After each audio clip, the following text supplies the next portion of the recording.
I made my fortune by building a tech company from nothing. My younger brother Kevin and I grew up with almost nothing, but we always had each other.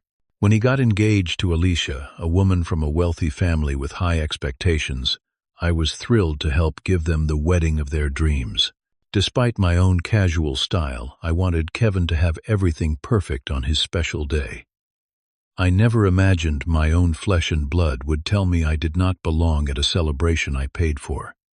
Before I tell you how my own brother stabbed me in the back, and how I responded when he said I did not belong at his wedding comment, where you are watching from, and hit subscribe if you want more stories about standing up for yourself when family turns toxic. Growing up in the working-class neighborhood of Detroit was never easy. Our neighborhood was the kind where you learned to watch your back before you learned to ride a bike. My mom worked 3 jobs most of my childhood, leaving me to look after Kevin from an early age. The 4-year gap between us meant I was always his protector, the one who scared off the neighborhood bullies and made sure he had enough to eat when Mom was pulling double shifts at the factory. We did not have much, but we had an unbreakable bond. When Kevin came home with a bloody nose in 5th grade because some kids took his lunch money, I hunted those boys down and made it clear nobody messed with my little brother.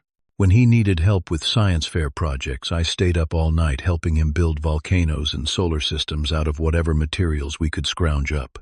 Our mom got sick when I was 18 and Kevin was 14. Lymphoma. The medical bills started piling up faster than the past due notices. College had been my ticket out with a partial scholarship to Michigan State for computer science. But family comes first. I deferred my acceptance and took a job at the local computer repair shop plus weekend shifts at a warehouse. College would have to wait. Kevin was smart. Smarter than me. His grades never suffered even with Mom sick, and by his junior year he was getting letters from Ivy League schools. I made sure he had everything he needed to succeed, from a decent laptop I built from spare parts to the calculator that cost me 2 weeks of overtime. When the acceptance letters came in, we celebrated with a dinner of boxed mac and cheese and a grocery store cake. He got a full ride to Cornell, and I had never been prouder. "You should come with me to New York," Kevin said the night before he left. "You could take classes there, too." I ruffled his hair like I did when he was little. Someone has to take care of Mom. Besides, I have plans of my own. Those plans started with fixing computers in our garage on evenings and weekends. Word spread that I could fix anything with a circuit board, and soon I had enough clients to quit the warehouse. By 23, I had opened my first storefront. By 26, I had expanded to 3 locations across Michigan. When I turned 29, my cybersecurity startup got its first round of funding, and suddenly the kid who used to count pennies for school lunch was worth 7 figures. Kevin thrived in his new environment. His engineering degree led to a master's in business, and he started moving in circles I could barely comprehend. Charity, galas, yacht parties, skiing in Aspen. We stayed close despite the distance, with weekly phone calls and visits whenever he came home to Detroit. I funded a table at a charity gala in Manhattan 3 years ago, mostly as a tax write-off and partly to see Kevin in his element. That was the night he met Alicia. She was from old money, the kind of family that had buildings named after them at private universities. Her laugh was musical, but measured her appearance immaculate, in a way that seemed effortless, but I knew required tremendous maintenance. I felt painfully out of place in my off-the-rack suit, but Kevin seemed to navigate her world with ease. "She is the one, Chauncey," he told me that night after she had drifted away to speak with some senator's daughter. "I am going to marry that woman." When he called a year later to say he was planning to propose, I was genuinely happy for him. He wanted something spectacular. A proposal story worthy of Alicia's expectations. I helped him plan an elaborate weekend in Napa Valley, complete with a hot air balloon ride where he would pop the question. I paid for half of it, including the custom-designed ring that cost more than my first car. The engagement announcement came with talks of a destination wedding at a luxury resort in Hawaii. Kevin and I met for dinner when he came to Detroit to share the news with Mom, who was thankfully in remission by then. "It is going to be incredible," he gushed over steaks at the best restaurant in town, my treat of course. Alicia has been planning this her whole life. Sounds expensive, I said, cutting into my ribeye. Kevin's smile faltered. Well, about that. Alicia's parents are not exactly liquid right now. Some investment thing, I do not really understand it. They are still contributing, but how much do you need? I asked, without hesitation. The figure he named would have made my younger self faint. $75,000 for flowers, catering, venue fees, and photography. But money had long ceased to be a dividing line between us, at least from my perspective. Consider it done, I said, raising my glass. My little brother is only getting married once, right? The contracts were all signed with my name as the guarantor. I wrote the deposit checks personally at Kevin and Alicia's request, something about simplifying their planning process. Each time I transferred money or signed a document, I felt a surge of pride. I could do this for him. I could give him everything I never had. The first sign that something was off came about 3 months before the wedding. Our traditional Sunday phone calls became shorter, with Kevin often finding reasons to hang up early.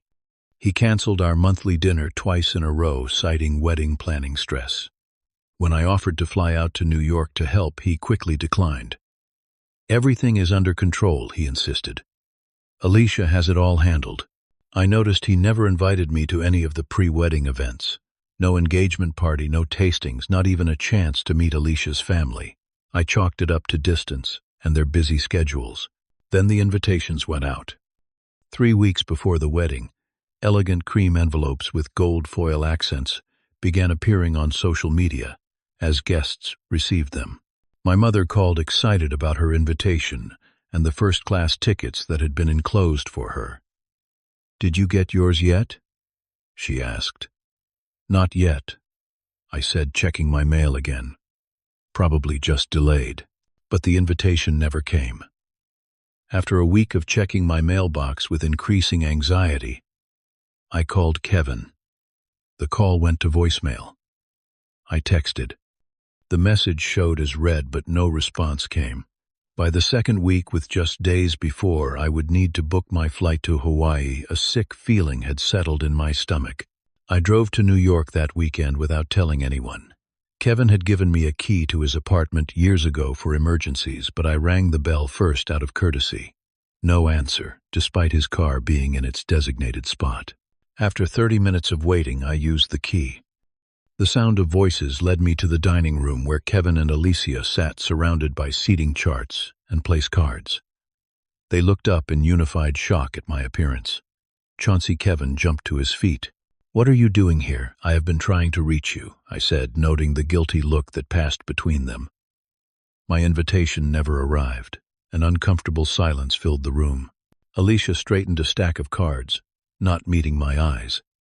About that, Kevin started, then glanced at Alicia. There was an oversight with the guest list. "An oversight," I repeated. "I am your brother." Alicia whispered something to Kevin, her manicured nails resting possessively on his arm. He nodded slightly. "Can we talk outside?" he asked, gesturing toward the balcony. The New York air was crisp that April evening, as we stood overlooking the glittering city. Kevin leaned against the railing, looking anywhere but at me. "The thing is, Chauncey," he began, his voice taking on an unfamiliar tone, "the wedding has a very specific aesthetic. Alicia's family, her friends, they all have certain expectations." I stared at him, not comprehending. "What does that have to do with me being there?" He sighed, as if I was being deliberately obtuse. "You do not exactly fit in with that crowd. Your clothes, the way you talk. You know I love you, but you can be embarrassing in those settings." The words hit like physical blows. Embarrassing. Remember that charity gala? You spent 10 minutes talking to the governor of New York about computer parts. Kevin ran a hand through his perfectly styled hair. "Look, we appreciate everything you have done financially. Really, we do. But maybe it is better if you just watch the video afterward. You do not want me at your wedding because I am not fancy enough." I clarified my voice, deadly, quiet. "The contracts are all signed," he said, as if that was the important part. "Everything is paid for." We just think it would be more comfortable for everyone this way." A smug little smile appeared on his face, then the look of someone who knows they have all the power. He thought he had me cornered because I had already invested so much. In that moment, I did not recognize the boy I had taught to ride a bike, the teenager I had sacrificed my education for. "I see," was all I said before walking back through the apartment. Alicia watched me with cold eyes as I passed. "We will send you photos," she offered with artificial sweetness. I nodded and left without another word. That night I called my mother, needing to hear her voice. What she told me made everything worse. "Kevin said you had important business meetings and could not make it to the wedding," she said, disappointment evident in her tone. "I was hoping you could reschedule." Not only had they excluded me, but they had lied to our family about it. No one knew I was funding the celebration. I was not welcome to attend. The final piece clicked when Mom mentioned that Alicia's father had generously offered to contribute to the wedding costs just last week. I did not sleep that night. Instead, I reviewed every contract I had signed, every agreement that bore my name. As the sun rose over Detroit, I knew exactly what I had to do. The next morning, I called Daniel, an attorney friend, who had handled some contracts for my business.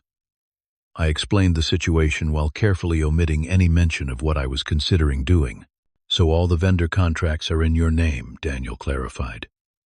"You are the primary signatory and the one making payments." "That is correct," I confirmed. "Kevin and Alicia are listed as the couple, but legally these are all my agreements." Daniel was quiet for a moment. "Technically, you could cancel these contracts since they are in your name. There would be financial penalties depending on the timing, but it is within your legal right." I thanked him for the information and hung up.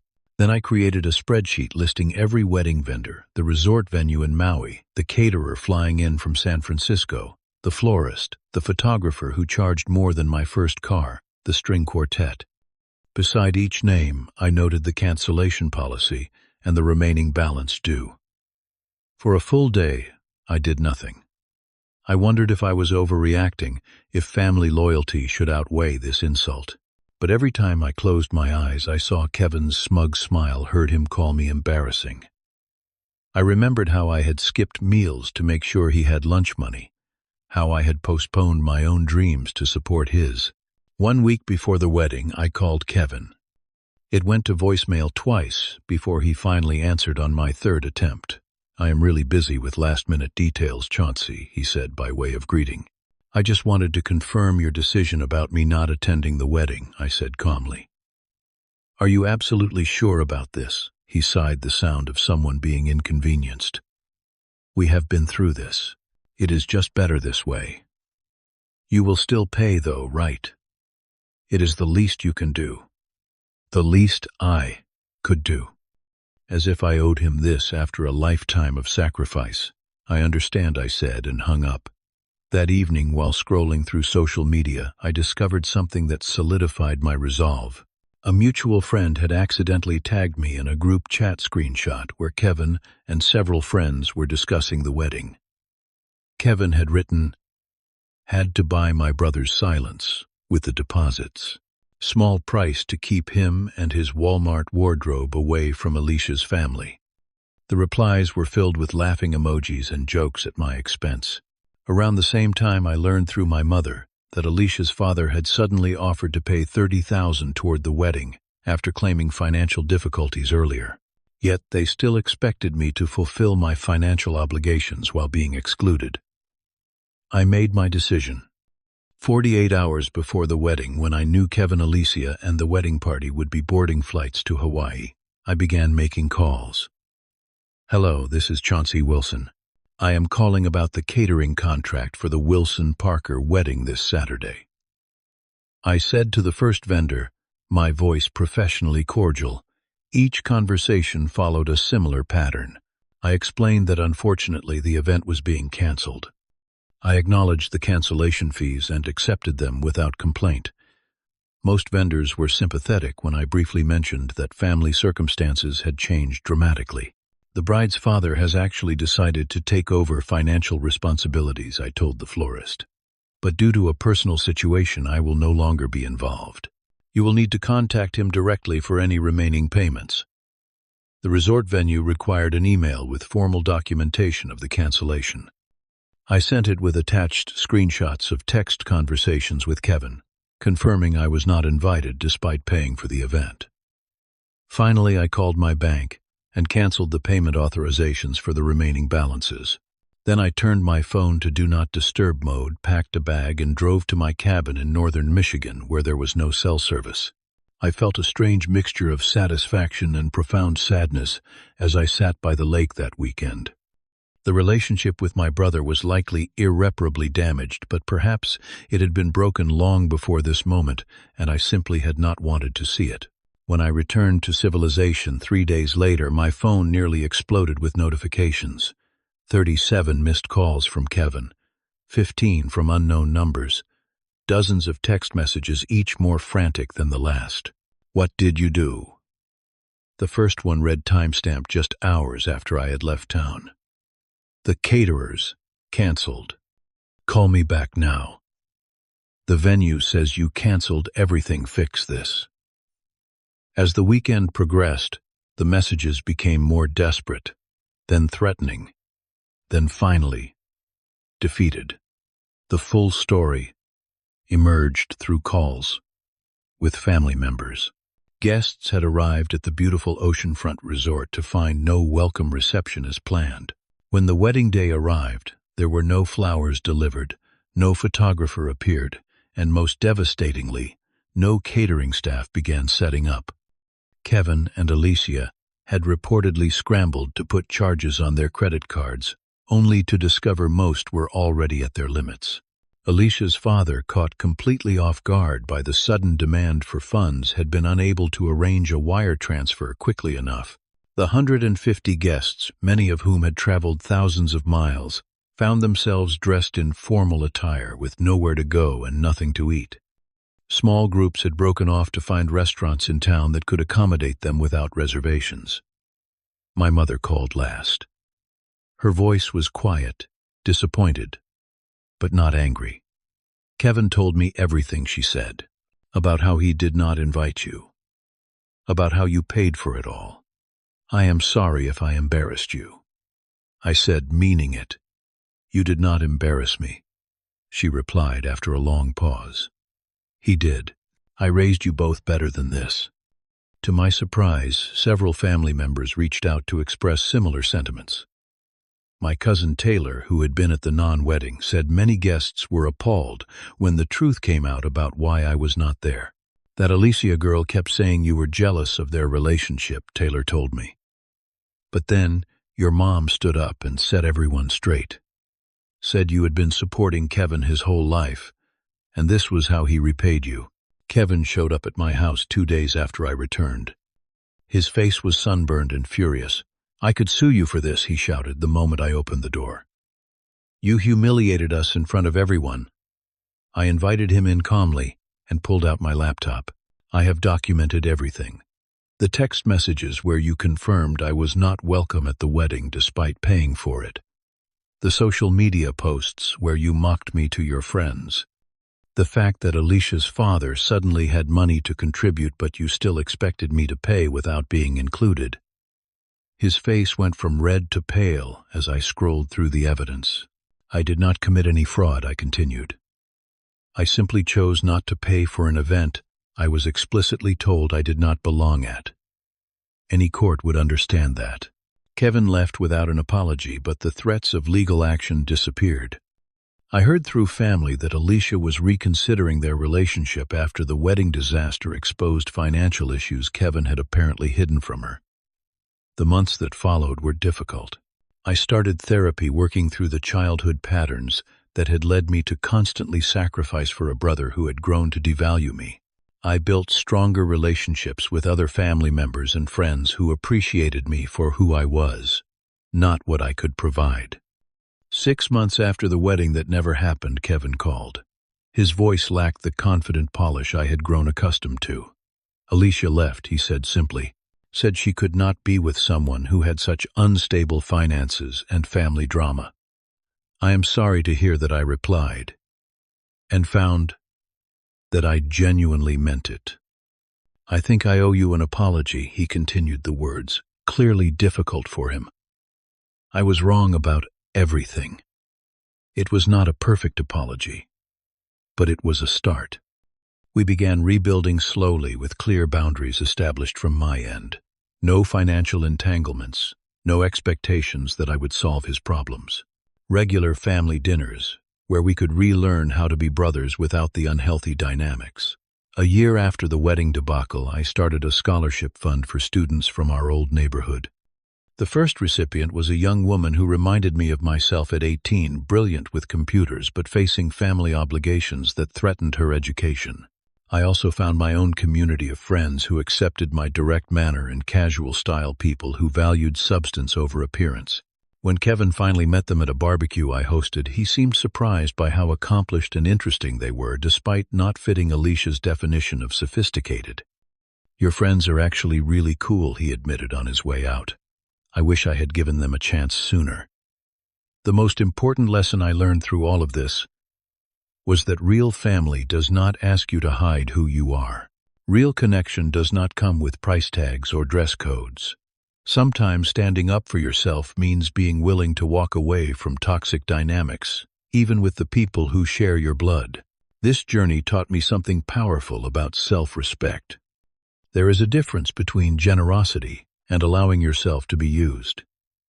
There is value in standing your ground when someone tries to make you feel less than worthy, especially when that someone is family. The pain of Kevin's betrayal was awful, but it forced me to examine patterns I had allowed for too long. The aftermath was not what I expected.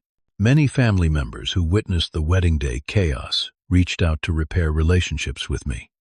My mother and I became closer once the truth was out in the open. Even Kevin eventually recognized the damage his social climbing had done to his character. Through therapy and reflection, I realized I had enabled Kevin's treatment of me by always being the responsible one, the provider, the safety net. By canceling the wedding, I not only stood up for myself, but gave him an opportunity to face consequences that ultimately led to growth. The scholarship fund I created now helps 5 students a year from our old neighborhood pursue education without the sacrifices I had to make. That feels like turning pain into something meaningful, something bigger than myself. Kevin and I have a different relationship now, more honest, more equal. He recently started his own company, instead of chasing status through employment at prestigious firms. We have dinner once a month, and sometimes I catch glimpses of the brother I protected from bullies all those years ago. The most satisfying part of this story is not the canceled wedding or Kevin's comeuppance. It is finding the strength to value myself enough to walk away from a situation where I was not valued. It is discovering that when you stand in your truth, the right people stay in your life and the wrong ones reveal themselves. Have you ever had to make a difficult decision to protect your own dignity, even when it meant possibly losing someone you love? Share your story in the comments below. If this resonated with you, please hit the like button so others can find this message too. Subscribe to hear more stories about setting boundaries and finding self-worth, and share this video with someone who might need permission to stand up for themselves today. Thank you for listening to my story. Remember, sometimes the hardest choices lead to the most authentic connection.